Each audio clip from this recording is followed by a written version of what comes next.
Assalaamu calaykum. Maanta waxaynu ka hadli doonaa qiso yar oo aad u gaaban, taasoo dhacday waqtigii Nebiga sala allahu calayhi wasallam.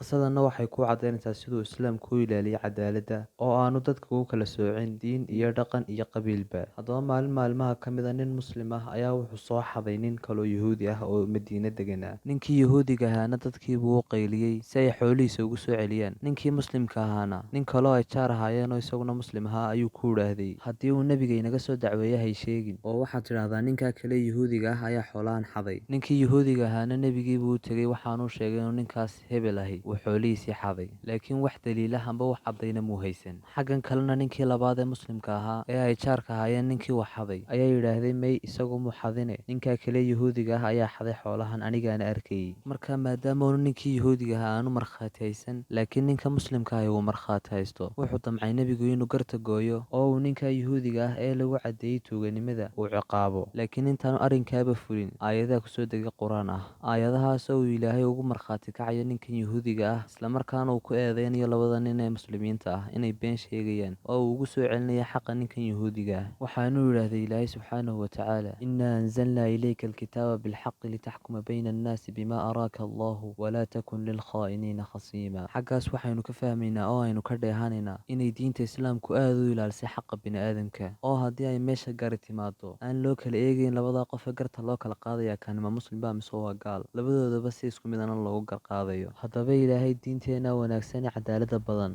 kuwii fahma macnayaasha ku duugan ee ku cibro qaata inaga yeelo. Subxaanaka allaahuma wabixamdik ashhadu an laa ilaaha illaa anta astaqfiruka waatuubu ilayk.